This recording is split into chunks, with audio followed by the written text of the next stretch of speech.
देश के सबसे बड़े सेक्स स्कैंडल के रूप में कुख्यात अजमेर ब्लैकमेल रेप कांड में 32 साल बाद कोर्ट ने अपना फैसला सुनाया। अजमेर की स्पेशल पॉक्सो कोर्ट 2 के न्यायाधीश ने 6 आरोपियों को उम्र कैद की सजा सुनाई, साथ ही 5-5 लाख रुपए जुर्माना भी लगाया। 32 साल पहले अजमेर में हुए सेक्स स्कैंडल केस में शहर के कई रईसजादों ने 100 से ज्यादा कॉलेज छात्राओं को अपनी हवस का शिकार बनाया था।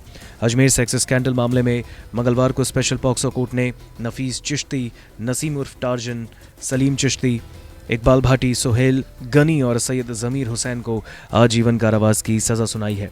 सजा सुनाते वक्त 6 आरोपी कोर्ट में मौजूद थे और एक आरोपी इकबाल भाटी को एम्बुलेंस से दिल्ली से अजमेर लाया गया। तो चलिए जानते हैं अजमेर ब्लैकमेल रेप कांड की ये पूरी कहानी आखिर क्या है। आखिर कैसे अजमेर के रईसजादों ने 100 से ज्यादा कॉलेज छात्राओं को अपनी हवस का शिकार बनाया। अजमेर को शर्मसार करने वाली इस सनसनीखेज कहानी की शुरुआत साल 1992 के अप्रैल मई महीने से शुरू हुई। उस समय सोशल मीडिया नहीं था, लेकिन फोटोग्राफी शुरू हो चुकी थी।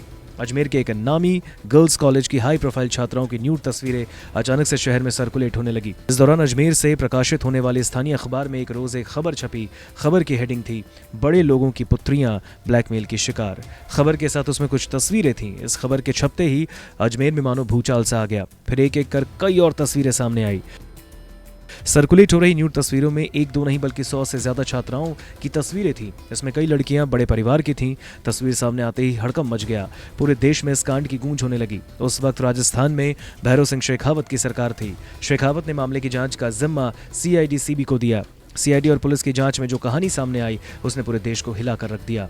कहानी ये निकली कि आरोपियों ने अजमेर के एक बड़े बिजनेसमैन के बेटे के साथ दोस्ती की थी, फिर उसके साथ कुकर्म कर उसकी अश्लील तस्वीरें निकाली। इस तस्वीर के जरिए बिजनेसमैन के बेटे को ब्लैकमेल करते हुए आरोपियों ने उसकी गर्लफ्रेंड को एक पोल्ट्री फार्म पर बुलाया। फिर आरोपियों ने बिजनेसमैन की गर्लफ्रेंड के साथ दुष्कर्म किया और उसकी अश्लील तस्वीरें निकाली। फिर उस तस्वीर के जरिए लड़की को ब्लैकमेल करते हुए आरोपियों ने उस पर अपने दोस्तों को बुलाने का दबाव बनाया।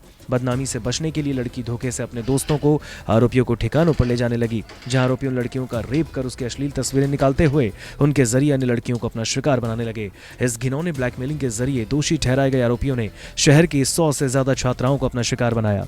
कहा जाता है कि उस वक्त आरोपियों की फिएट कार गर्ल्स कॉलेज के बाहर खड़ी रहती थी, जो अलग अलग दिन अलग अलग लड़कियों को शहर के अलग अलग ठिकानों पर ले जाती, फिर उनके साथ दुष्कर्म किया जाता।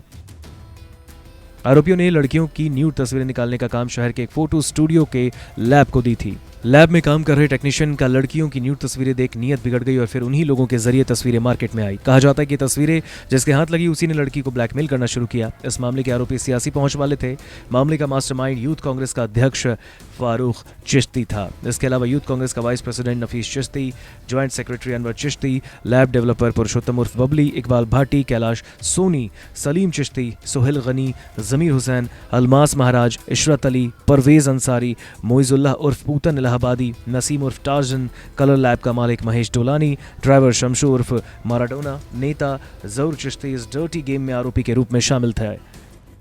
न्यायाधीश द्वारा सजा सुनाए जाने के बाद सभी 6 आरोपी अपना मुंह रुमाल से ढकते नजर आए। इसी दौरान सभी 6 आरोपियों को पुलिस के चालानी गार्ड ने अपनी कस्टडी में लिया और पुलिस की जीप में बैठा कर ले गए।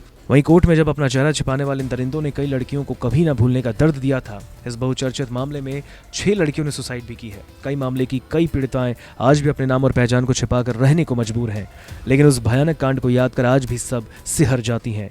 मंगलवार को जब अदालत ने इस मामले में 6 आरोपियों को उम्र कैद की सजा सुनाई तो फिर यह मामला सबके जहन में आ गया। अजमेर के इस बहुचर्चित केस का एक आरोपी अलमास महाराज आज भी पुलिस की पकड़ से दूर है, जिसे पुलिस ने भगौड़ा घोषित कर रखा है। अलमास महाराज के खिलाफ रेड कॉर्नर नोटिस भी जारी है। नमस्कार, मैं हूं मानक गुप्ता।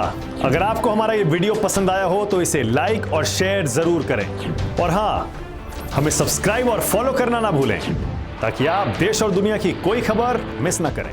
तो जुड़े रहिए हमारे साथ और देखते रहिए न्यूज़ 24।